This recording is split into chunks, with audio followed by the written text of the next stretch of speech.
You'll notice this headstock has no string retraining, and that's because we've had these tuners custom made for us that pull the string down. Even though it's a flat headstock, it pulls the strings down and gives you proper tension on the nut, so you don't have any buzzing in the nut, and you don't have any friction from a string tree, and it's easy to restring. It's a really cool system. I like to call it a $50 solution to a 50-cent part, but it really does work slick.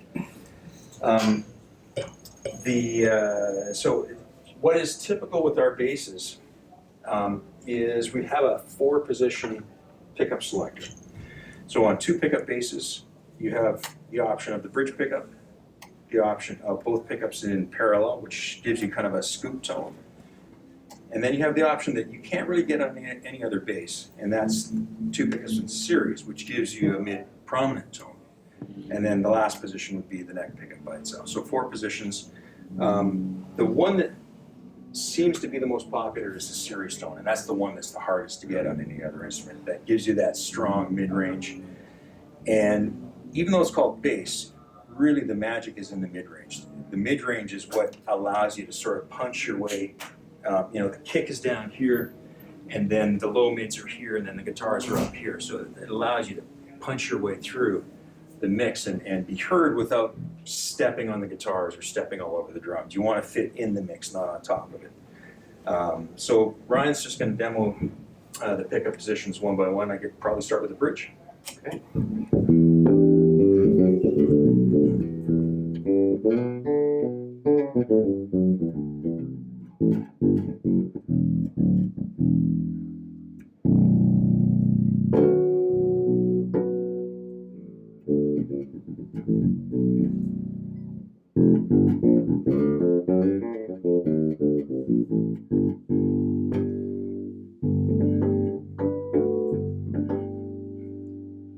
Is that loud enough for everybody? Do you want it up a bit, or is that up?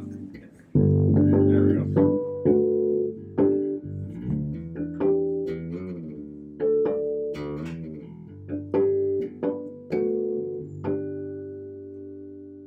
So notice the bridge tone. It's still full and round. It's quite a usable tone. But it really brings out the harmonics, and it really brings out the growl of the B string.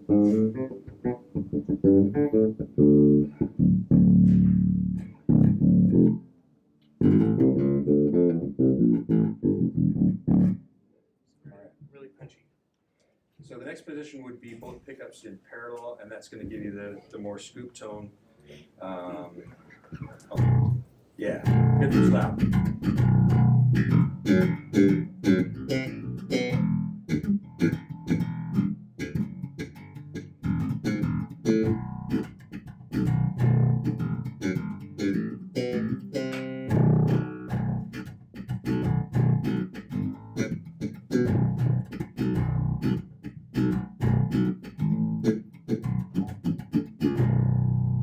Now the great thing about that is he went directly from a fingerstyle tone to a slap tone with just one click. He didn't have to do any EQ adjustments. It's just all right there. It's almost like presets for different styles.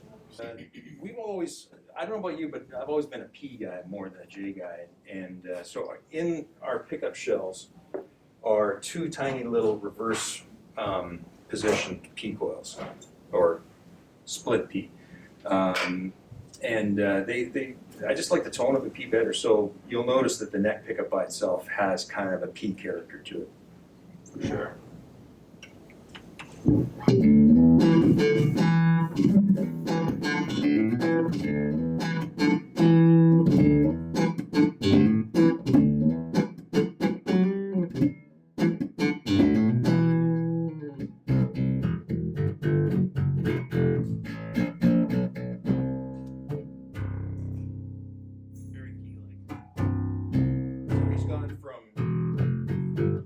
He's gone from a nice fingerstyle tone to a slap tone to a mid-forward punchy tone to a 70s Larry Graham tone. Just click, click, click, click. So we're really proud of what we've been able to achieve. And it's only been, I guess, through our connection with Fury Guitars. Fury Guitars got us going on pickups and sort of held our hand for the first couple of years and taught us the ropes on making pickups. And to the point where we were actually supplying other builders with pickups. They had their logos on them, but they were our pickups in them. And so we've helped other small boutique builders kind of grow their businesses as well. Now, a couple of years ago, at the London show, I met this guy. His name's Adam Nollie Get-Good. If you're over 25, you're probably saying Adam Nollie who? And if you're under 25, you're going, Adam Nollie Get-Good. He's huge in this new sort of underground metal movement where the guitar players are playing 7 and 8 string guitars.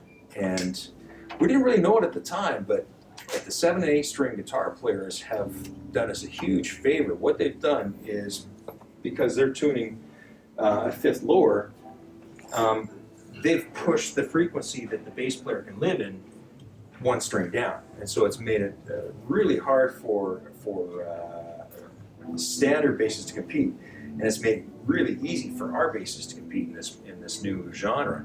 So all of a sudden we've gone from being Dingwall, who's over on the fringes, kind of those weird guys with the fan frets, to Dingwall, who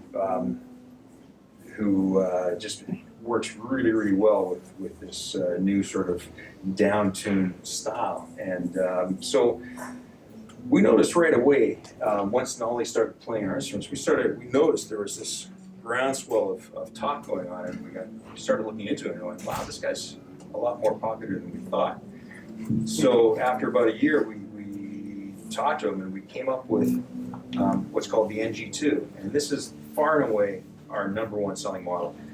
As a matter of fact, it's sold so well that we haven't had time to put it up on our website yet.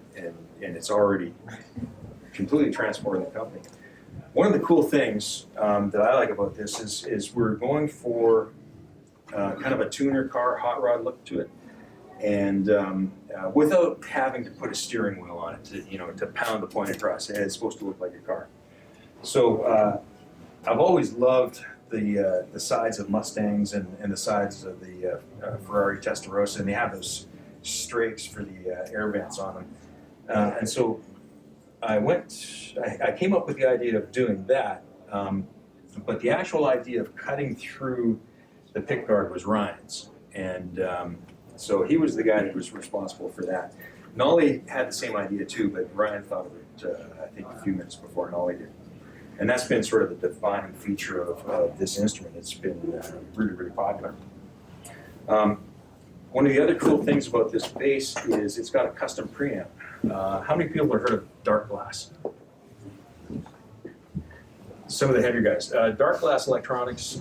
A couple of guys from Chile started building pedals on a table, kitchen table, just like we started. And they kind of took over the distortion market for bass. And they've done really, really cool things. So we needed a preamp for the NG2. Nollie was an endorser of Dark Glass, and he's an endorser of Dingwall. So Nollie came to us and said, well, if we're going to do a signature, why don't we take Dark Glass and Dingwall and mash them together and come up with something unique? So we're all sitting around the table at Denny's for breakfast, and we're pounding out ideas for this preamp, and we couldn't quite get anything. And I don't know anything about preamps. All I knew was I didn't want a bass mid treble, generic, everybody's got it preamp. And so I kept saying no, no, no, and they come up with an idea. Well, what if we did? No. So eventually, I overheard one of our dealers, Mark, mentioning that, Nollie tunes so low, he doesn't even need a treble. And I went, oh, well, if we get rid of the treble, then we could add another mid. And so I ran that past Nollie. He was like, yeah, that should work. And Doug from Dark Glass, all of a sudden his eyes went glassy, and he was designing the circuit as we're sitting there eating. And he puts his fork down and he goes, yeah, I can do it. I've already figured it out. And so we had this preamp designed and built in a month, and it's an amazing preamp. It's the only one that I'm aware of, only bass preamp in the world that's bass, low mid, high mid, no treble. But the high mid is high enough that if you roll it down, it sounds like an old school passive treble control. but it still has just a little bit of clarity on top. It's the coolest thing I've ever heard. The bass control is just amazing. It's big, it's huge, it's voiced quite high. It's voiced higher than most bass controls. So it almost acts like a bass and a low mid, and then the low mid in the center is voiced at 500. So it's a standard low mid control. It just gives you an amazing control over your tone. So by far the most number of people that buy this instrument are metal guys, but it's totally not a metal bass.